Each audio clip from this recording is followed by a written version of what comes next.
Hello, Nurturing Parent Child Relationship Part 2, Adopting a Positive Mindset. My dear friends, in Nurturing Parent Child Relationship Part 1, we saw how the parents and children have some difficulties with each other. What are the problems that they face between them? What are the grievances that they harbor against each other? In this video, we are going to see how the parent-child relationship can be nurtured, can be strengthened. And for that, what the parents can do. The parent-child relationship is very important because the parents play a very important and positive role in the development and the progress of the children. And this development of the progress and the relationship between the parents and the children goes through three stages. The first one is total dependence. When the children are small, they totally depend on their parents. The parents fulfill all their needs. Whenever the children need something, whenever they have got some problems, difficulties, they run to the parents. The parents are always there to help them, to sort out the things, to help them in their studies, to help them financially, and so on. And therefore, the children totally depend on the parents at this stage. And they listen to what the parents say. Priya was a little girl who had gone for the catechism class in her church. And there the teacher told the children everything about heaven and hell. And afterwards, the teacher asked the students, "My dear children, how many of you would like to go to heaven?" Almost all of them put their hands up, but Priya was looking down. So teacher asked her, "My dear Priya, don't you want to go to heaven?" And Priya started crying. Sobbing, she said, "My teacher, I want to go to heaven also. But my mother has told me, Mummy has told me to come home as soon as the class is over." My dear friends, this is a kind of a joke, but still it shows how much the children depend on their parents and how much they are ready to listen to what the parents tell them to do. The second stage is imitation. In their childhood, children observe their parents. They see how the parents behave, how they talk, how they express their emotions, how they take decisions. And when it comes to their life, their taking decisions, their behavior, they try to imitate their parents as much as they can. As the children grow old, a lot of other influences come. The school, the college, the teachers, the professors, the friends, the boys and girls of their own age, the social happenings around, the newspapers, political atmosphere, the sports, and all that. All that affects them. But still, the parental influence remains. Even when they are adults and even when they are grown up, the parental influence never wanes. Therefore, it is very important that the parents are careful about what they do and how they behave in front of their children. Now let us see how the parents can adopt a proper mindset, positive mindset with regards to their children. They have to do the following 5 things. The first thing is appreciation and encouragement. In psychology, it is called positive strokes.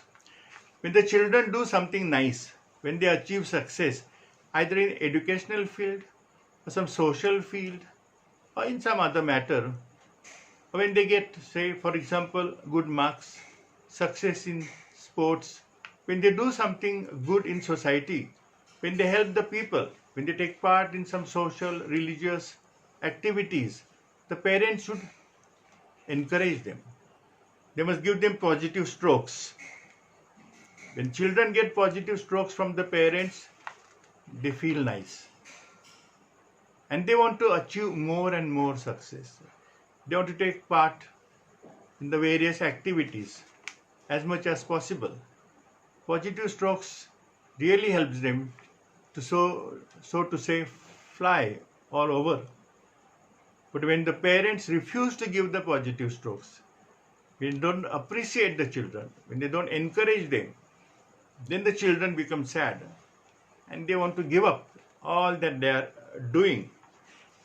In my human personhood enhancement programs, I would give points to the children for their activities.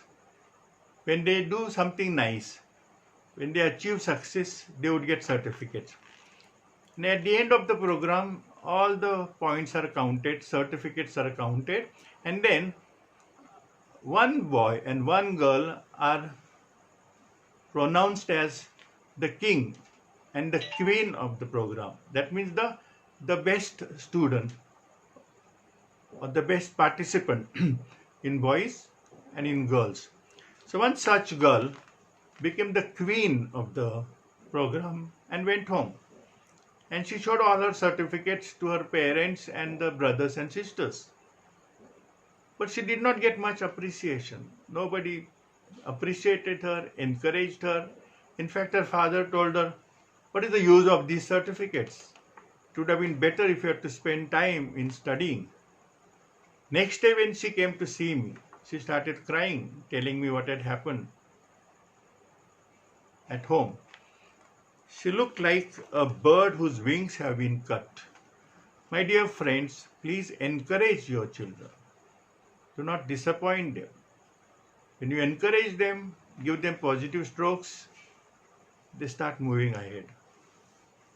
And they are on the road to success. And if you don't do that, then you are destroying their future. The second thing the parents must do is to love their children equally. It is an accepted fact that the parents love their children equally. But is it so? I have come across so many families where the parents do not love their children equally. Sometimes a boy may be better looking, a girl may be more obedient, or a child may be getting better marks, or one child is more obedient than the others. And the parents are inclined towards these children. They love this child more than the others. The child that is loved more gets encouragement, goes ahead and succeeds in life. But the child who is not been given so much appreciation or encouragement does not feel that the parents love him or her. The whole life the child longs for love, does not succeed. Not only that, in his or her own life, he or she finds it very difficult to love others. So my dear parents, please love your children equally.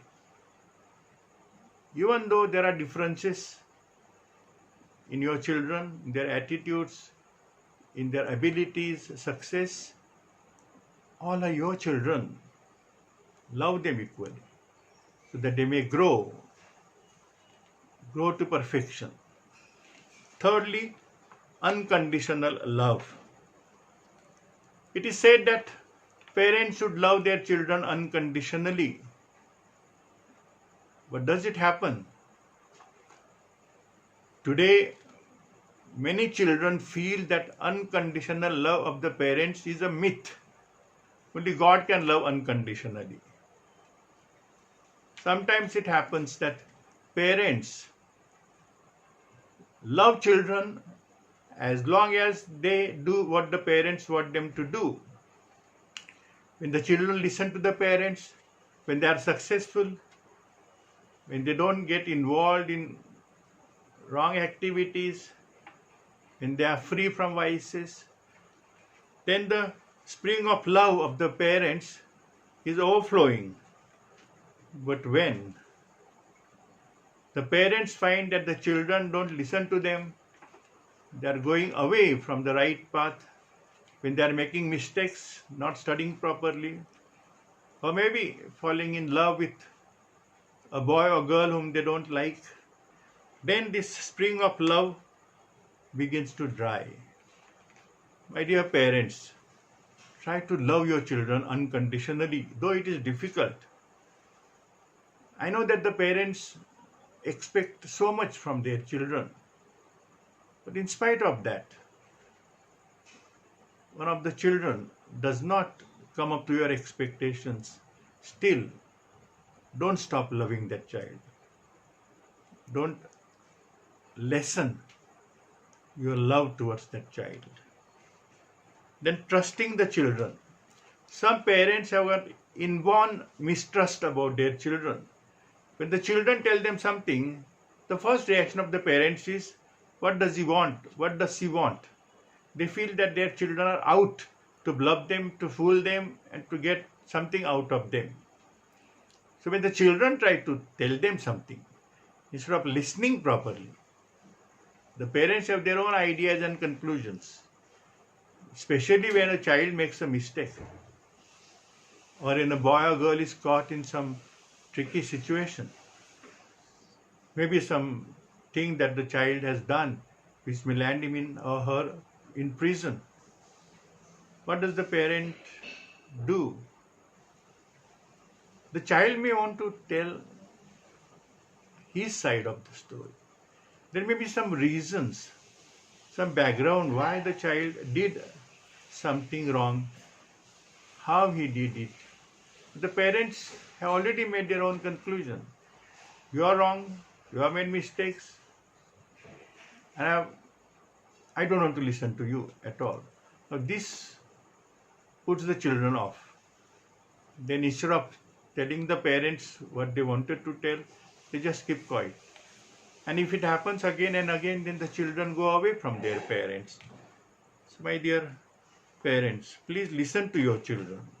Listen to their side of the story and get the full picture before you punish the child or before you start advising or counseling your child. And finally, friendship. My dear parents, please have friendly relationship with your children. There is no superior and subordinate in the parent-child relationship. There is love and openness. There should be love and openness. There should be feeling of oneness, feeling of unity, where the parents and children can share their inner feelings. Whatever they want to tell each other, they are free to do. But if this friendliness is not there, then the children will never share anything with the parents. They will keep their secrets to themselves, their problems to themselves, their desires, aspirations to themselves. Parents will never come to know that. And then slowly, some sort of rift begins between them. One father told me, "Dear father, my son always comes to you and tells you everything about his life. But he doesn't come and sit with me and share with me anything. Why is it so?" I told him, "My dear friend, that is because he feels kind of a friendliness towards me. If you become friend to your son, if you begin to love him really, begin to share your life, be with him in his difficulties in a friendly manner, he will surely one day come to you and tell you everything about his life, about his aspirations, about his career dreams. And when he wants to find a girl for his life, he will ask you." So it depends on you, how you behave with your child, what type of relationship you establish with your child. Dear friends, in this video we have seen how the parents can adopt a positive mindset towards their children. In the next video we will see how the parents can prepare the children for the future. Thank you very much, friends. for listening to my video. Please subscribe to my channel, send this video to your contacts and request them also to subscribe to my channel. Thank you very much. All the best. May God bless you.